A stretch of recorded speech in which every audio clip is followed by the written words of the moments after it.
Hello friends. Previous lecture में हम लोगों ने देख लिया था कंस्ट्रक्शन के दो पार्ट्स हम लोगों ने देख लिए थे, जिसमें हमने योग देखा था और पोल शू और पोल कोर ये भी हमने देख लिया था। फील्ड वाइंडिंग पे हम लोग डिस्कस करेंगे आज फील्ड वाइंडिंग, और इसका आर्मेचर कोर देखेंगे और कम्यूटेटर और ब्रश ये हम देखेंगे। तो चलते हैं आगे, ठीक है।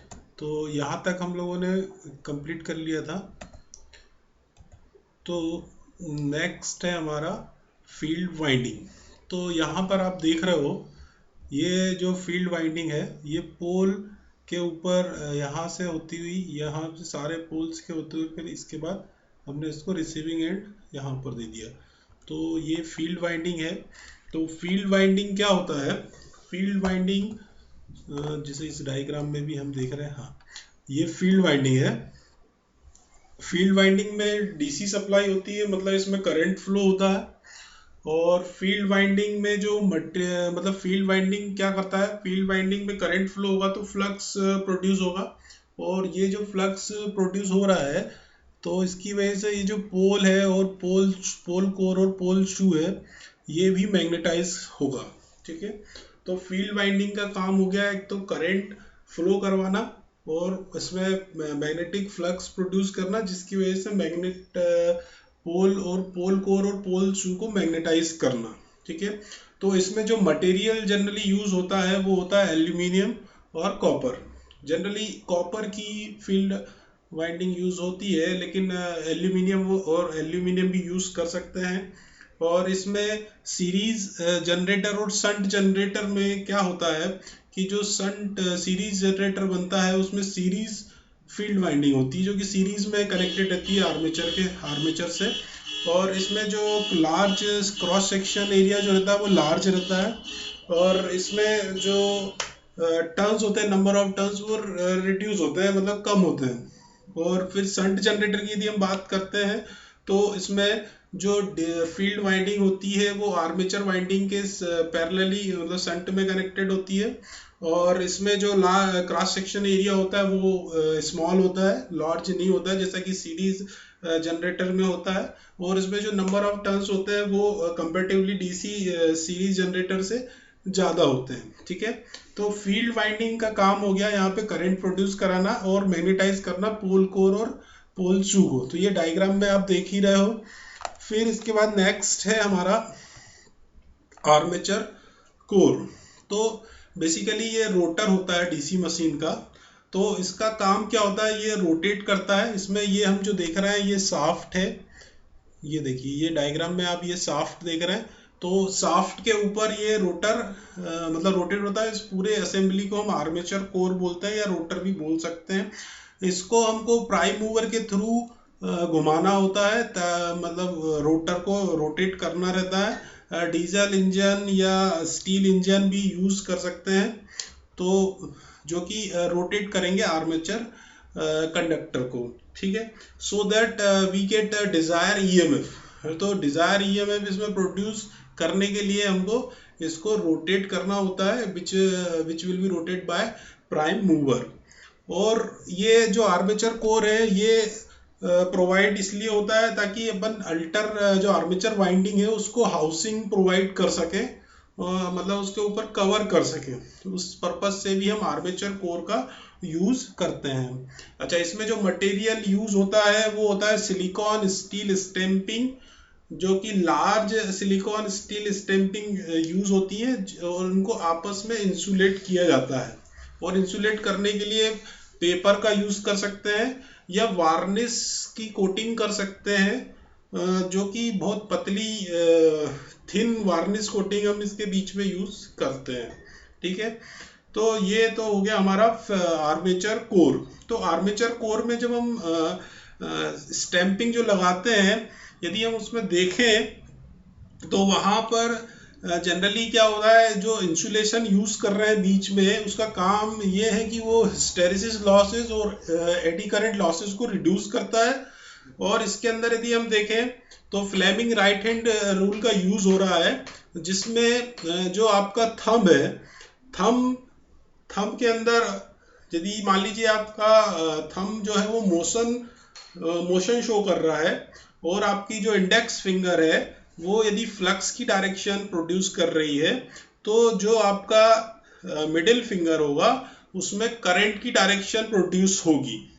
तो जनरली जो लेमिनेशन किया जाता है वो पैरेलल टू फ्लक्स किया जाता है, पैरेलल टू फ्लक्स किया जाता है, ताकि जो मोशन है वो उसके अपोजिट डायरेक्शन में ना लगे, तब तो उससे लेमिनेशन आपका सेफ रहेगा। वो जो लेमिनेशन की जो मोटाई रहती है 0.3 mm से लेकर 0.6 mm तक इसमें थिक लेमिनेशन रहता है। और इसके अंदर ये आप देखोगे, ऐसे इसमें दिया नहीं है, नहीं तो इसके बीच में होल्स होते हैं जिसको अपन डक्ट बोलते हैं। वो डक्ट उसका उनका काम ये रहता है डक्ट का कि जो जिसके अंदर से एयर पास की जा सके, जिसकी वजह से आपकी कूलिंग होती रहेगी। तो कूलिंग फंक्शन के लिए इसके अंदर होल किए जाते हैं जिसको अपन डक्ट बोलते हैं।